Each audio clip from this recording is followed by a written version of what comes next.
అదిగో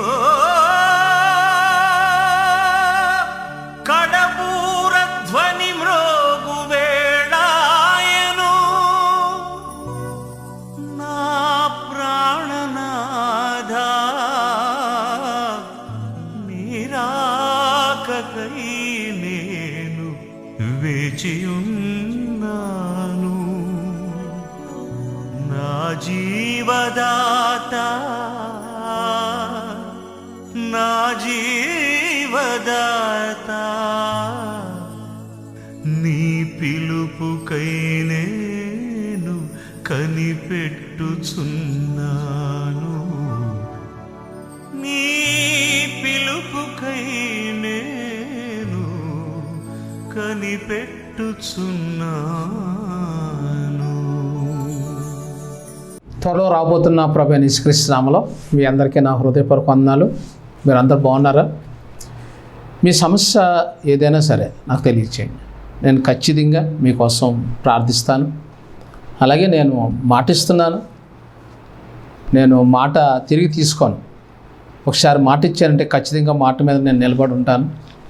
మీరు ఎవరైనా సరే మాకు ఫోన్ చేయడానికి భయపడుతూ ఉంటారు చాలామంది. ఆయన జవాబిస్తాడా, నిజమేనా అనుకునే వాళ్ళు చాలామంది ఉంటారు. నిజమే, ప్రపంచవ్యాప్తంగా కొన్ని వేల మంది నాకు ఫోన్ చేస్తూ ఉంటుంటారు.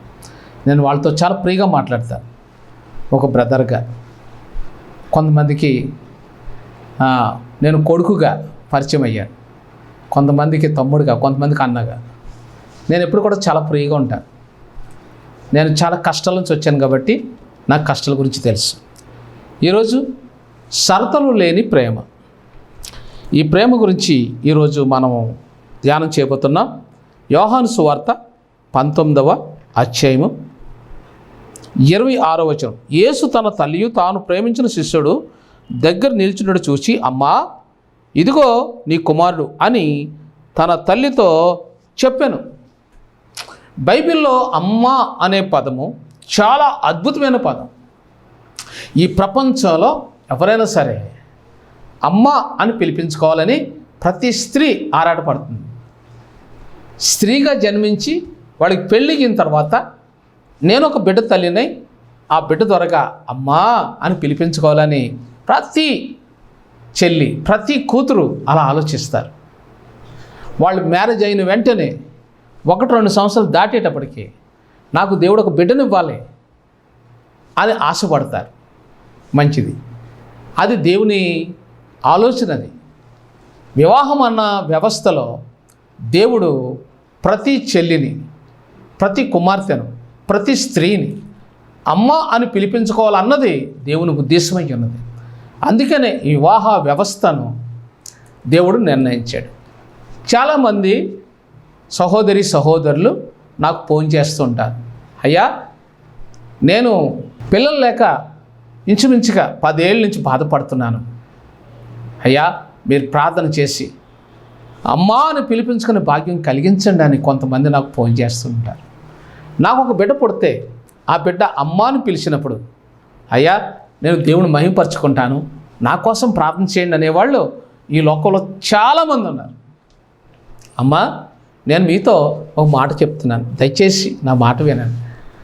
నేను చాలామంది చేతులు జోడించి చెప్తాను, నా మాట వినడం లేదు. అందుకే నేను మళ్ళీ చెప్తున్నాను. ఒక్కసారి అది ఎంత దూరమైనా సరే మీ ఇంట్లో ఒక్కరోజు, ఒక రాత్రి, లేదా పగలే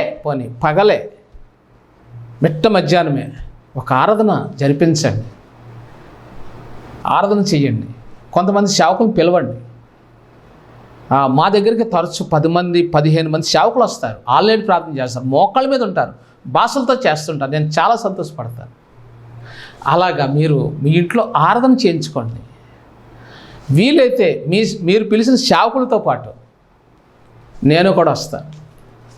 నేను కూడా వచ్చి మోకరించి నీకోసం ప్రార్థన చేస్తాను. ఖచ్చితంగా దేవుడు నీకు ఒక బిడ్డనిస్తాడు, ఒక కొడుకునిస్తాడు. మీరు నమ్మరా? అది మీ దౌర్భాగ్యం.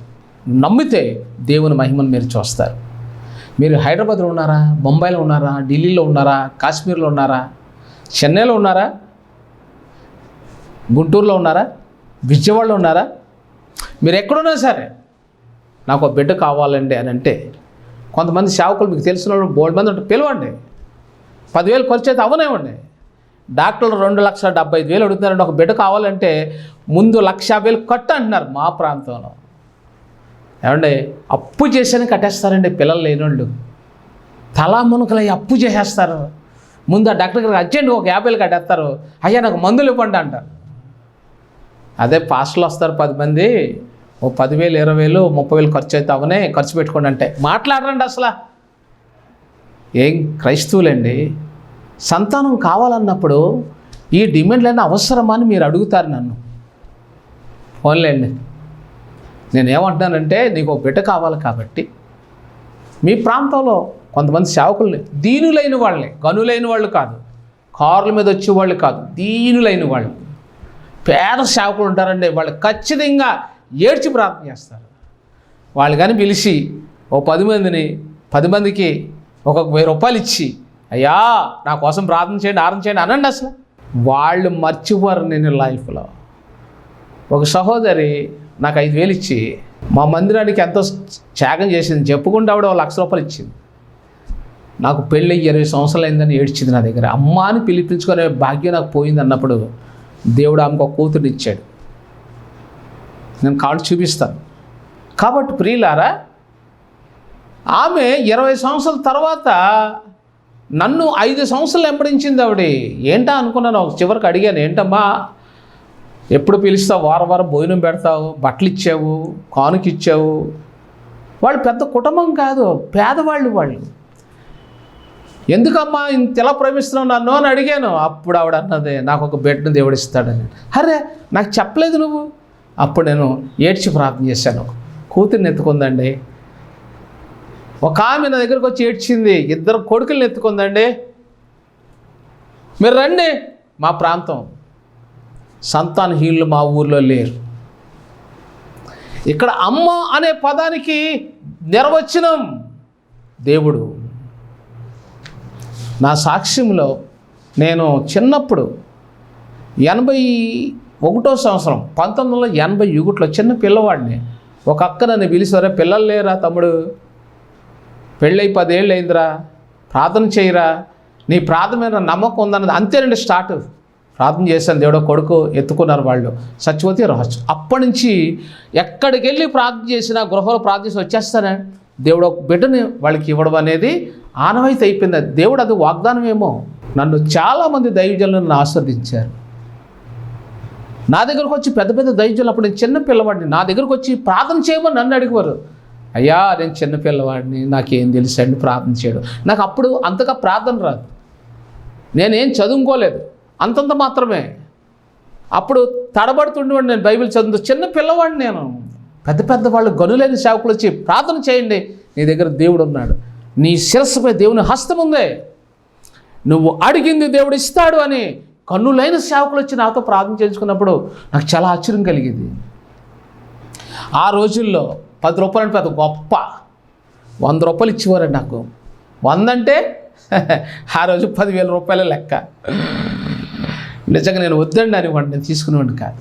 నేను ఎవరి దగ్గర డొనేషన్లు అడిగేవాడిని కాదు, ఎవరి దగ్గర చందాలు తీసుకునేవాడిని కాదు, ఉచితం. ఇప్పుడు కూడా నేను స్వార్థ కూడికలు పెడతాను, పబ్లిక్ మీటింగ్స్ పెడతాను, ఉపవాస కూటాలు పెడతాను. చందా దండమంటారు, నేను దండను, నాకు వద్దండి అంటాను. నేను చందాలు దండను, నాకు నచ్చదు. చాలామంది బాధపడతారు. నేను ఒకటి అడుగుతాను, మా సంఘంలో దశంభాగం అయితే నీతి అది ఇవ్వండి అంటాను. పెద్దగా ఎవరు దశంభాగాలు ఇవ్వరు మా సంఘంలో. ఎందుకంటే సంఘంలో అందరికి ఉద్యోగాలు వచ్చాయి, అందరూ ఆర్థికంగా బలపడ్డారు. కానీ దశంభాగం ఇవ్వడంలో మాత్రం వెనకబడి ఉన్నారు. అందుకనే నేను బాధపడను, నేను ఎవరిని డొనేషన్లు అడగను. నాకు కలిగిన దాంతో తింటాను, నాకు కలిగిన దాంతోనే ఉంటాను. నాకున్నది అంతంత. నా ఇల్లు కూడా పాడైపోయి ఉన్నది. మా సంఘంలో వచ్చేది అంతంత మాత్రం. అలాగని నేను డొనేషన్ కూడా అడగను.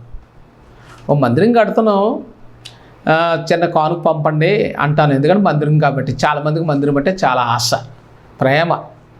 మందిరానికంటే ఎవరైనా డొనేషన్లు ఇస్తారు. ఎందుకంటే నేను మా సహోదరులు అడుగుతున్నాను. కాబట్టి ప్రియులారా, సహోదరులారా, నా దగ్గర రక్షణ పొందిన సహోదరులు, నేను తెలిసిన నా సహోదరులతో చెప్పుకుంటున్నాను, మందిరానికి స్లాబ్ వేయాలి, కానుక పంపండి, మీ దశంభాగమైనా పంపండి చాలు, నేనేం ఆశించడం లేదు. ఈరోజు అమ్మ అని మీరు పిలిపించుకోవాలనుకుంటున్నారు, మంచిదే. మీ ప్రాంతానికి, మీ ఇంటికి ఒక్కసారి దైవజనులు పిలిచి ఆరాధన చేయండి. వారానికి ఒకసారి, నెలకు ఒకసారి ఒక ఆన్లైన్ ప్రార్థన పెట్టించండి. కొంతమంది దైవజనులు పిలిచి, మీ పాస్టర్ గారితో కలిసి, మీ పాస్టర్ గారే, అప్పుడు దేవుడు మిమ్మల్ని ఖచ్చితంగా దర్శిస్తాడు.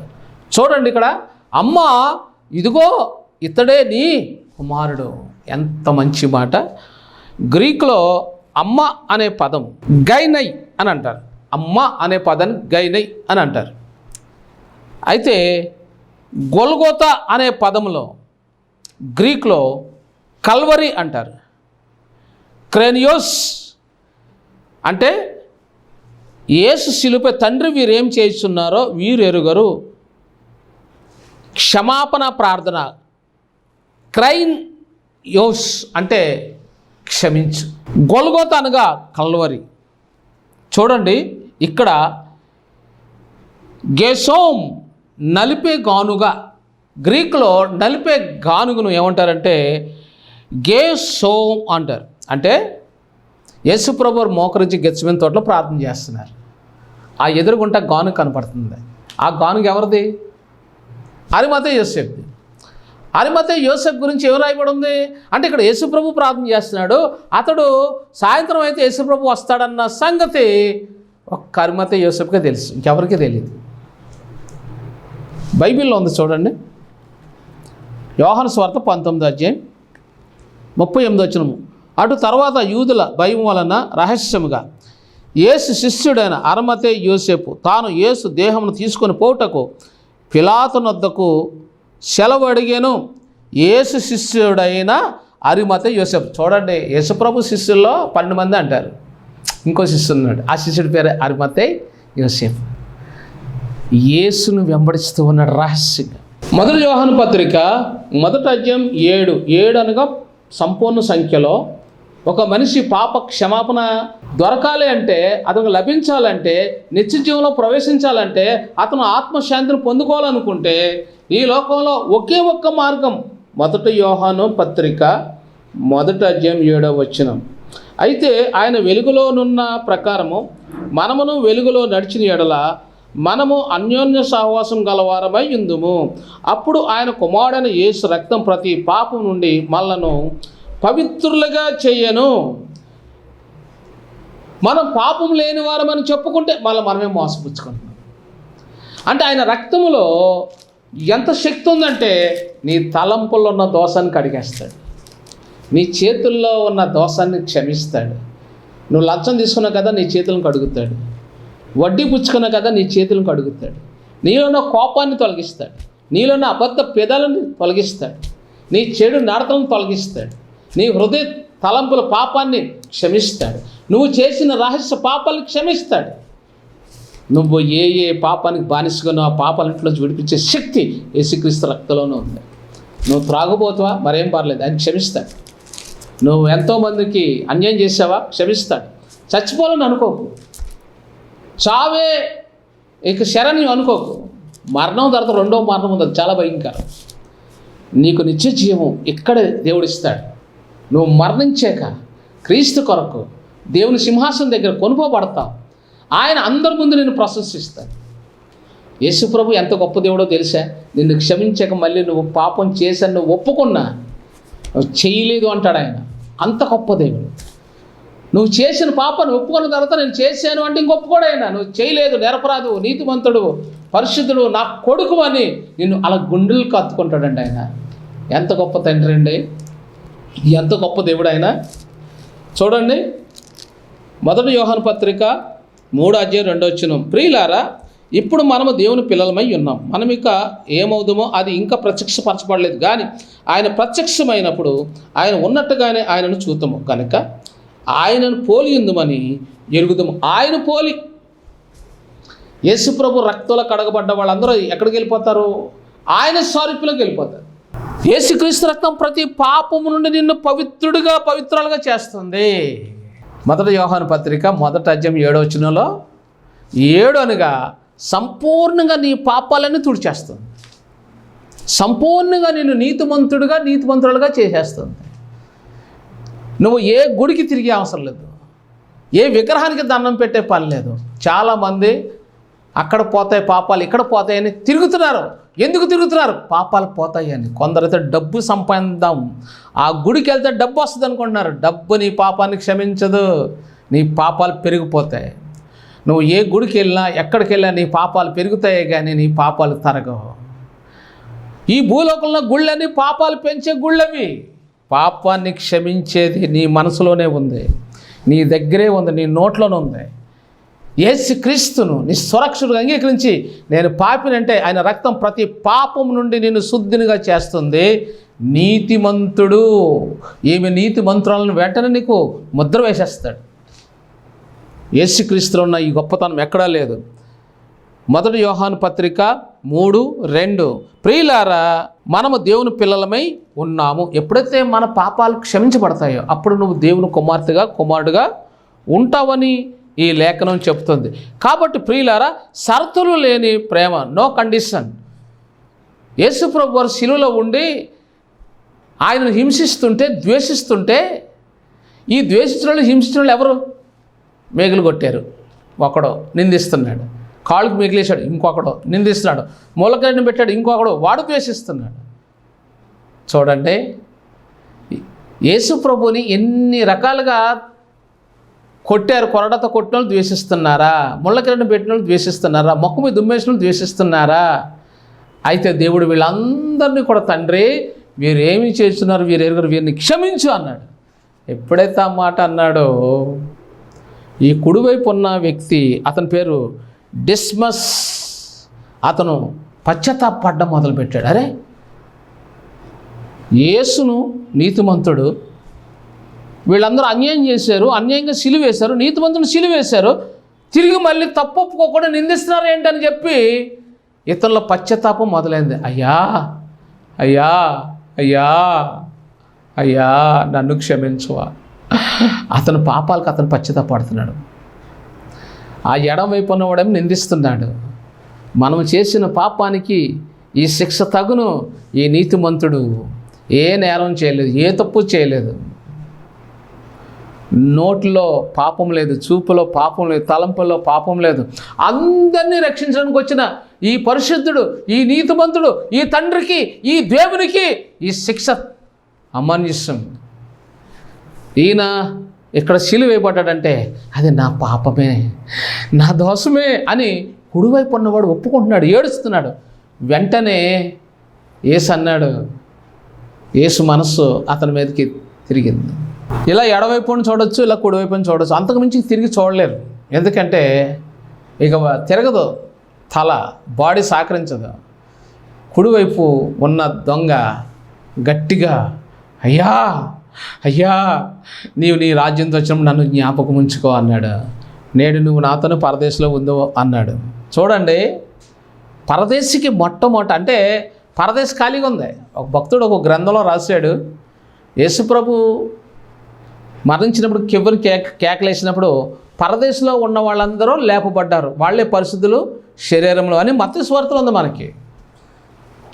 అయితే ఆయన రాసిన లేఖలో ఏమని రాశాడంటే, యేసుప్రభు శిలువ మరణంలో కేక వేసినప్పుడు పరదేశంలో ఉన్న పాతను భక్తులందరూ లేపబడ్డారు.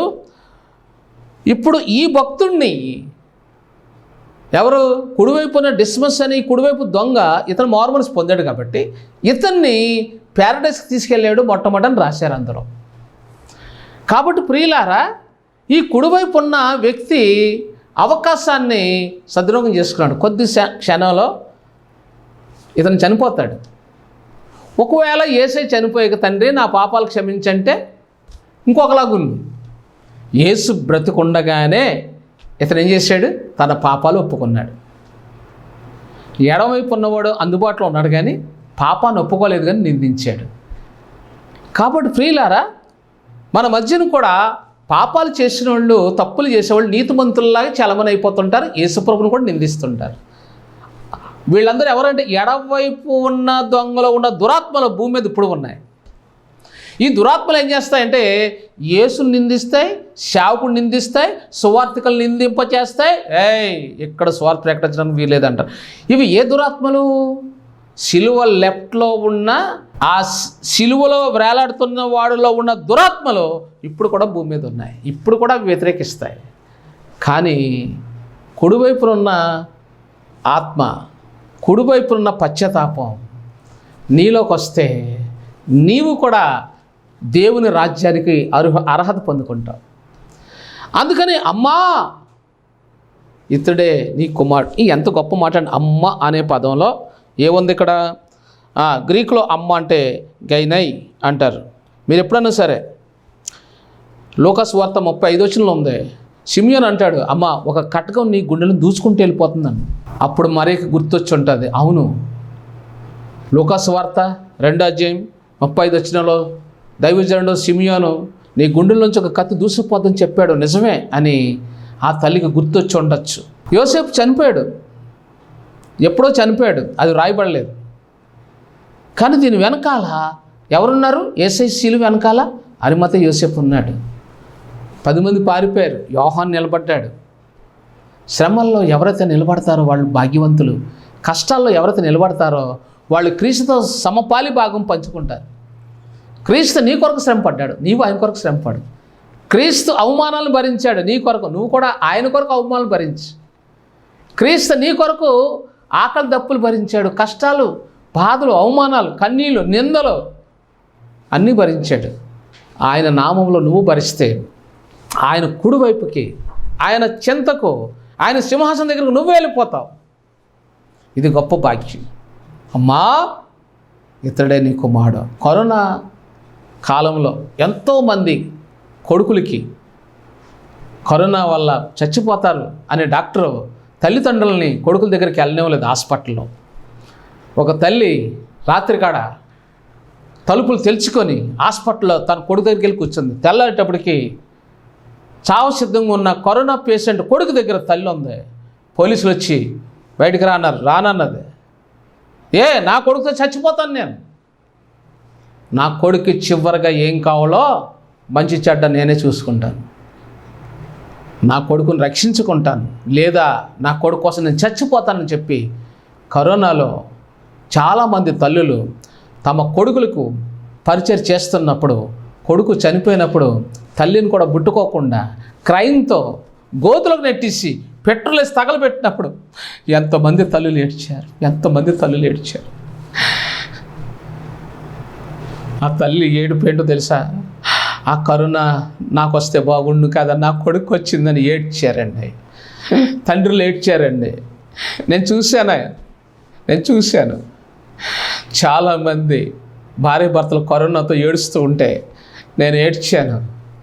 ఒకరోజు నేను ఇలాగ ఏడ్చి ప్రార్థన చేస్తుంటే దేవుడు నా కళ్ళలో కన్నీరు చూశాడు. కరోనాలో COVID-19లో 6 సంవత్సరాల క్రితం నా కొడుకు ఆ ఏడకో కరోనా వచ్చిన దగ్గరికి వెళ్ళి ప్రార్థన చెయ్యి అని నాకు 2 రాజుల గ్రంథం 20:5 నీ కన్నీళ్ళు నేను చూశాను, నేను నిన్ను బాగు చేస్తానే వాగ్దానం నాకు వచ్చింది.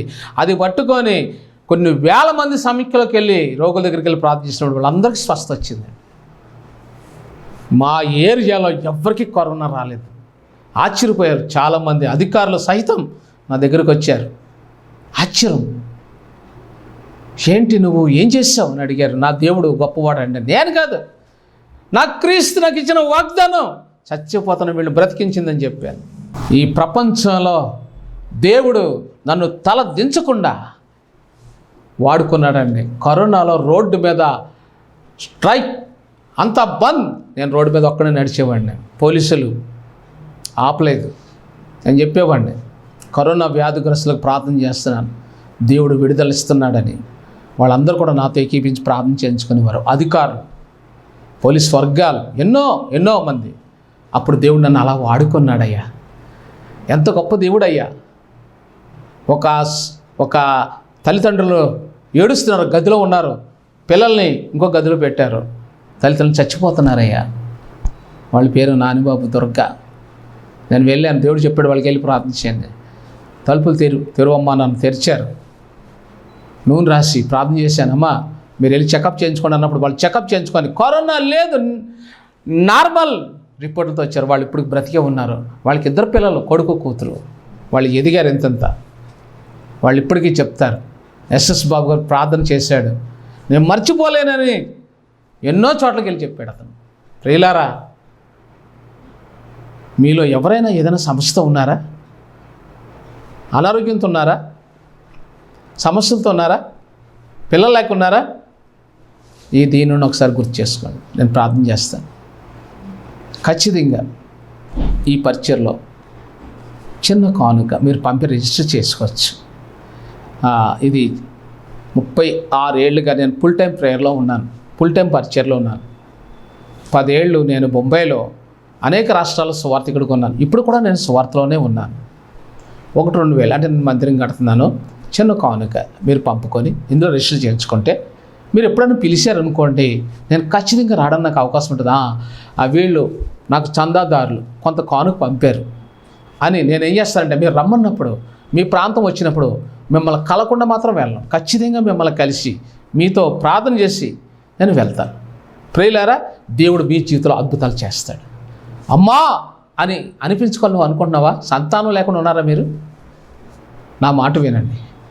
ఇక్కడ ప్రభు అయిన దేవుడే అమ్మను మర్చిపోలేదు కదా. మరియమ్మకు తన కర్తవ్యాన్ని గుర్తు చేస్తూ యోహాను అప్పగించాడంటే, తల్లి పట్ల యేసుక్రీస్తు ఎంత బాధ్యత కలిగి ఉన్నాడో ఈ వాక్యం వింటున్న ప్రతి కొడుకు అమ్మ పట్ల బాధ్యత కలిగి ఉండాలి. ఏ కూతురైనా ఏ కొడుకైనా అమ్మను ప్రేమగా చూసుకోండి. అమ్మకు ఒంట్లో బాగాలేదా? చూడు. నువ్వు ఉద్యోగం వచ్చిందా? అమ్మకు 10,000, నెల 10,000. నీ భార్య మాటిని అమ్మకి ఇవ్వడం మానేకు. అమ్మకి నీ ఆయుష్ పెరుగుతుంది. నీ జీవితంలో అద్భుతాలు చూస్తావు. నీ పిల్లలు, నీ భార్య, నీ కుటుంబం అని చెప్పి అమ్మను పక్కన పెట్టుకో, నాన్న పక్కన పెట్టుకో. అమ్మను చూడు, నాన్నను చూడు. అప్పుడు దేవుడు నిన్ను చూస్తాడు. ఈ వాక్యం వింటున్న నీ జీవితంలో సంతానం లేకపోతే నాకు వాట్సాప్ చేయి. ఖచ్చితంగా నేను నీ కోసం ప్రార్థిస్తాను. దేవుడు నీకు సంతానం అనుగ్రహించి పరీక్షల్లో విజయం ఇచ్చి నేను ఆస్వాదించను గాక. ప్రార్థన. పరిశుద్ధుల ఈ వాక్యాన్ని బిడ్డలు దీవించండి. నీ మహిమలో ప్రతి అవసరం తీర్చండి. సంతానహీనులకు సంతానం ఇవ్వండి, రోగులకు స్వస్థత ఇవ్వండి, ఎగ్జామ్స్ రాసిన వాళ్ళకి విజయాన్ని ఇవ్వండి, ఆశీర్వదించండి. యేసు నామములో ప్రార్థిస్తున్నాం తండ్రి. ఆమేన్. వందనాలు.